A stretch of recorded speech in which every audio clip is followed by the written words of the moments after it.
right? So we are not only focusing on just academic stuff, but also on emotional stuff, because that is very important in your life. And let me just quickly explain you how this EQ works. This EQ, whenever we actually encounter any situation, like I'm standing on a train station and I miss my train just by 2 seconds, right? Now what emotions I'm going to go through at that particular moment? I might feel sad, I might feel disappointed. I would say disappointed is the right word, right? Because I just missed my train and I have to catch with my meeting. I'm going to go there, I'm going to reach there on time, right?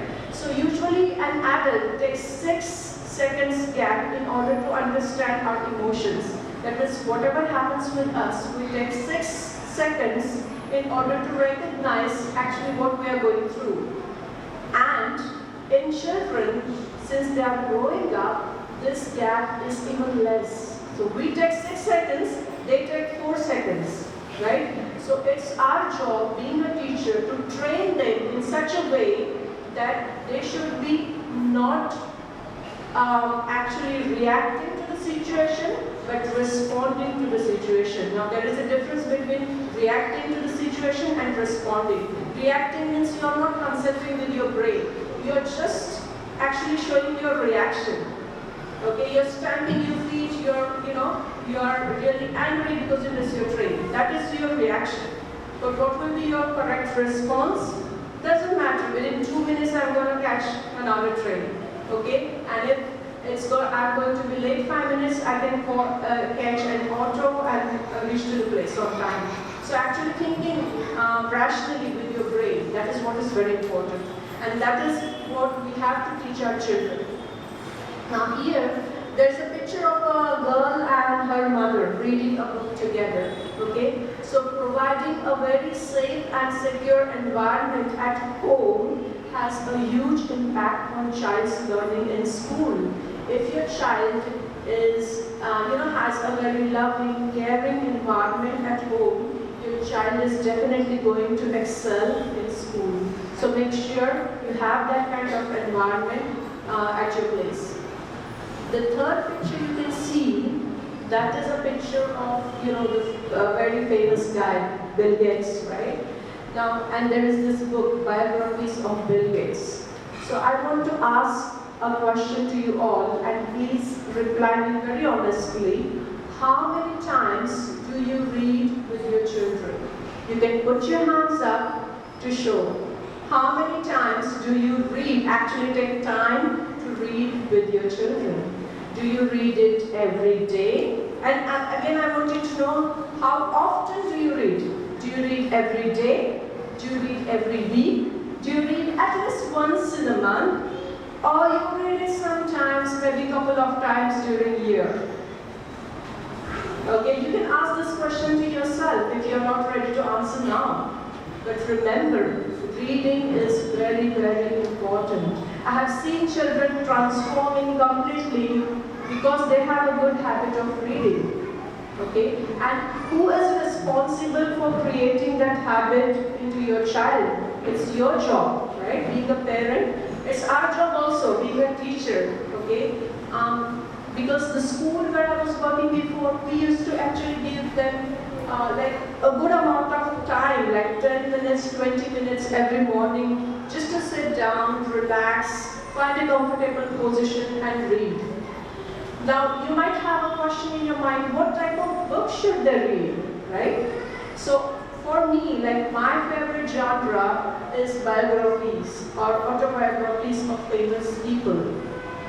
Okay? Because these people, they have always actually stood up. They have these adversities, they have some difficulties in their life, but they have faced these difficulties to stood up and to be successful in their life. So you can teach so many things, and this is just a recommendation for you. If you want, you can just write down the name of the publication. You must be knowing Scholastic. Scholastic publication, do you know all of you?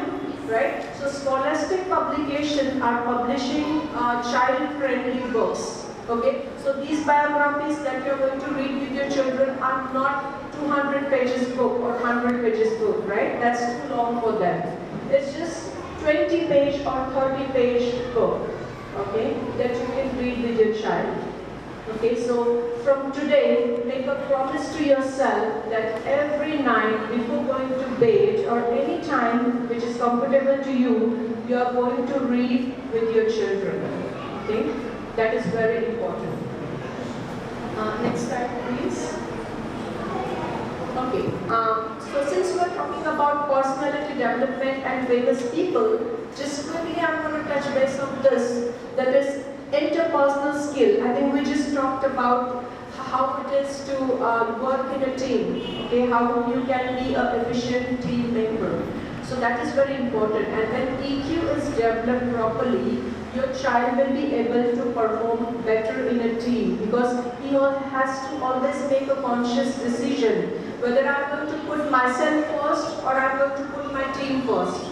Okay? Because whenever we are working in an organization, we often feel that, okay, I should be recognized, I should get credit for whatever I do with my work, right? And then sometimes we neglect other team members. If you are a team leader of your team, you know that you have to take your team along with you. You have to recognize the strength and weaknesses of each and every member of your team. Okay, and then you can delegate the work to those members. So that is very important. So that all these essential skills which you need in order to be successful in your later life should be taught in school. And that is what is all about EQ development. Next slide, please. Now this is the intrapersonal skill. So intrapersonal skill is being aware of yourself, having the capacity to understand your strengths and weaknesses. So it is being self-smart and self-sufficient, right? And if you want your child to be self-smart and self-sufficient, that means you are actually expecting your child to be a role model, right? So if you want your child to be a role model, first you have to be a role model for your child. That is very important. And being a role model for your child will always cost you more. You have to always walk that extra mile in order to be responsible for that, okay? I'll just quickly give you an example. Now my son is grown up, like he is 17 years old. But when he was small and once we visited in India, that time we used to live outside India, and for him it was very, very unusual to cross the street when there are no traffic lights on the street, right? So we were going somewhere and we had to cross the street. Okay, we had to go to the other side of the road, and there were no traffic lights. Now being an Indian, and because I myself was actually raised up in India, I know that it's very normal for us to just cross the street without traffic lights, right? We would often do that. But for him, he wasn't ready to cross the street. He said, there are no traffic lights. How can you assure of my safety? Can you assure of my safety? No. Then I'm not going to cross the street because there are no traffic lights.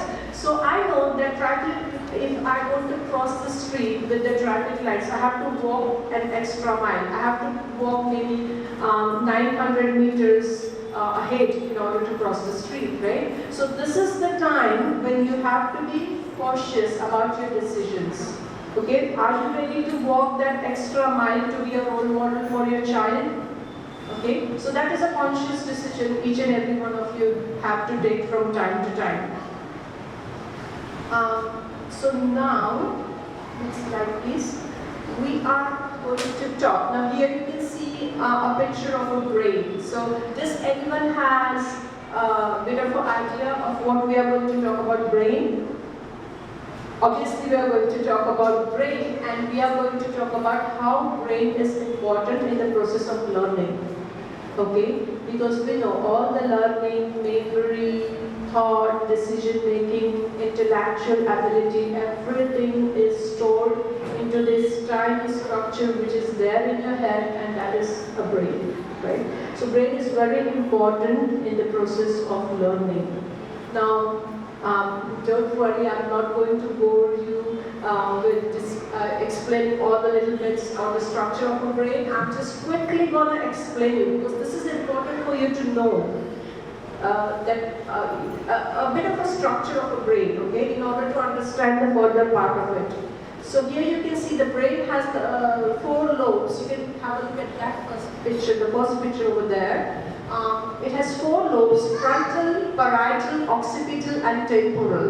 Now the frontal lobe is located over here, okay, on the front side, and this is important because this is the seat of thought, intelligence, decision, IQ. Whatever we say IQ is related over here to the frontal lobe. IQ is controlled by your frontal lobe. The next one is parietal. Parietal is this position where you put a crown, right? So crown stands for king. So parietal lobe is king of our brain. Why? Because just like king usually send messages through their ministers, right? To get information about the kingdom, what's happening in his kingdom. So he could send his ministers to get the message from the kingdom, right? So similarly, this king of our brain, parietal lobe, is getting all the information about our surroundings through our sense organs. That is with our eyes, with our skin, with our nose, right? So that's why I call this lobe, parietal lobe, as a king, okay? Because he is getting all the information, all the things that are going on in the surroundings through the sensory organs. Now the occipital lobe, this is very important again because this lobe is responsible for spatial recognition. Okay, that means if you are dealing with shapes, if you are dealing with maps, different diagrams, is someone here is an architect sitting in the audience? If you are an architect, you are using your occipital lobe quite often, right? Because you are dealing with maps, you are dealing with 3D images, you are drawing, engineering drawing basically. That is something that occipital lobe has to control.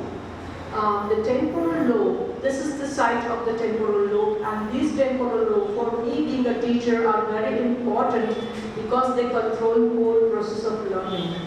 They control learning, they control emotions, and they are also important for memory.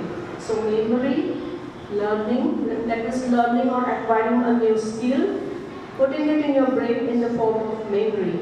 All that is done by the temporal lobes, and this temporal lobe has a very, my favorite structure I would call it, which sounds very similar to a name of an animal. You all must be aware of hippopotamus, right? We teach our children hippopotamus is an animal. So the name is, it sounds very similar to hippopotamus, and in technical terms we call it as hippocampus. Okay? Hippocampus is in temporal lobe, and that is very important because that part of your brain controls your emotions, and emotions are highly associated with your learning.